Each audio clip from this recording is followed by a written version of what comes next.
Hello friends, welcome back to our channel. అందరూ ఎలా ఉన్నారు? బాగున్నారా? నేను ఇక్కడ చాలా బాగున్నానండి. ఈరోజు మన వీడియో ఏంటంటే, నేను ఇప్పుడు వేసుకున్న బటర్ఫ్లై టాప్ ఎలా చేశానో ఈరోజు వీడియోలో చూద్దాం. ఎవరైనా కొత్తగా నా ఛానల్కి వచ్చినట్లయితే ప్లీజ్ సబ్స్క్రైబ్ మై ఛానల్. పక్కనే బెల్ ఐకాన్ ఉంటుంది, దాన్ని మీరు క్లిక్ చేసుకుంటే నేను రెగ్యులర్గా వీడియోస్ పోస్ట్ చేస్తాను కదా, వాటి నోటిఫికేషన్స్ అయితే మీకు వచ్చేస్తాయి. సో ఇది వచ్చేసి మా హస్బెండ్ యొక్క ఓల్డ్ జీన్స్ అనమాట. సో దీన్ని తీసుకొని దీని నుంచి నేను బటర్ఫ్లై టాప్ని చేయబోతున్నాను.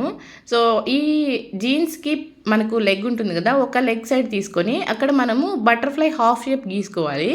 అంటే మనకు ఈ లెగ్ రెండు సైడ్లో ఉంటుంది కాబట్టి క్లాత్, సో హాఫ్ అనమాట. దానికి ఒక వైపు ఉన్న ఈ వింగ్స్ని గీస్తున్నాను చూడండి. సో ఇలా మనం పెన్సిల్తో గీసుకుని కట్ చేసుకోవాలి.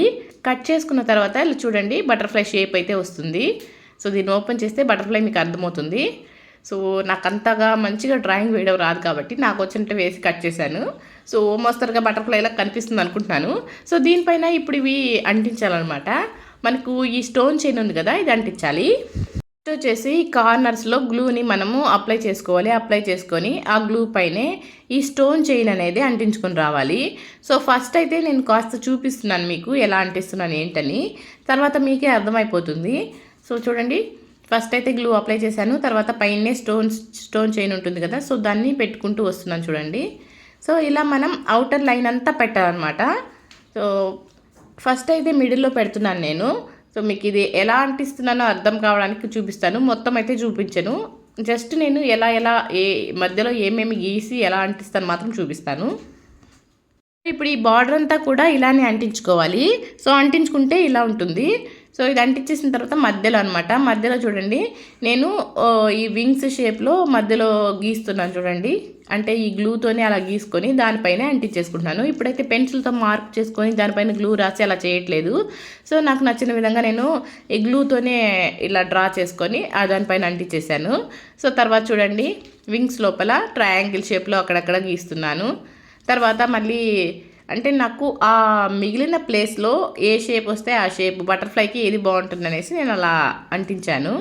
సో టోటల్గా నేను ఇలా మనము ఓల్డ్ జీన్స్, ఓల్డ్ టాప్స్ అవన్నీ ఉంటాయి కదా, లేకపోతే 1-2 సార్లు వేసి బోర్ కొట్టినవి మనం కొంచెం వాటిని రీమోడలింగ్ చేసుకొని వేసుకోవచ్చు అనమాట. సో ఈ జీన్స్ కూడా యూజ్ అవ్వదని పారేసే కన్నా ఇలా నేను బటర్ఫ్లై టాప్ చేసి మనం మామూలు టీషర్ట్స్ పైన వేసుకుంటే బాగుంటుందన్న ఉద్దేశంతో ఇచ్చేసాను. సో టోటల్గా అయితే నేను చూడండి, ఈ స్టోన్ చైన్ అనేది ఈ షేప్లో అంటించేసాను. అంటించేసి మధ్యలో ఈ సీక్వెన్స్ బీడ్స్ ఉన్నాయి కదా, సో వీటినైతే మధ్యలో నేను పెడుతున్నాను, ఇంకా అంటించలేదు. సో ఇవన్నీ ఇలా పెట్టేసి సో గ్లూ పెట్టి వీటన్నింటినీ స్టిక్ చేయాలనుకుంటున్నాను. తర్వాత మధ్యలో చూడండి, మనకు ఇటు అటు ఇంకో స్టోన్ చైన్ అంటించేసి టోటల్గా ఇదనమాట. ఇవంతా అంటించేసినాక లాస్ట్లో బటర్ఫ్లై ఇలా ఉంటుంది. సో ఇప్పుడు మనం ఇది టాప్ లాగా చేయాలంటే మనం చైన్ వేయాలి. సో చూడండి, కింద కార్నర్లో ఒక కార్నర్లో ఏమో జంప్ రింగ్స్, ఇంకొక కార్నర్లో పర్ల్స్ చైన్ వేసేసాను. పైన వచ్చేసి నెక్ దగ్గర 2 పర్ల్స్ చైన్ వేసాను. సో అదైతే మనకు నెక్ దగ్గర టై చేసుకోవడానికి, ఇది బ్యాక్ సైడ్ నుంచి మన హిప్ దగ్గరకు వస్తుంది అనమాట. సో టోటల్గా వేసుకుంటే చూడండి ఎలా ఉందో. సో నాకైతే నచ్చింది. మీకు కూడా నచ్చినట్లయితే కమెంట్ బాక్స్లో షేర్ చేసుకోండి. సో ఇలాంటి మరెన్నో వీడియోస్ కోసం నా ఛానల్ని సబ్స్క్రైబ్ చేయడం మర్చిపోవద్దు. సో మనకు పర్ల్ చైన్ వెనకాల వస్తుంది అదనమాట ఇది. సో టోటల్గా బటర్ఫ్లై టాప్ ఎలా ఉంది, నాకైతే చాలా బాగా నచ్చింది. ఈ వీడియో మీకు నచ్చినట్లయితే లైక్ చేయండి. లైక్ చేసిన వీడియో షేర్ చేయడం మర్చిపోద్దు. మళ్ళీ కొత్త అప్డేట్స్తో వెళ్తాం. అంతవరకు సెలవు, బాయ్, టేక్ కేర్.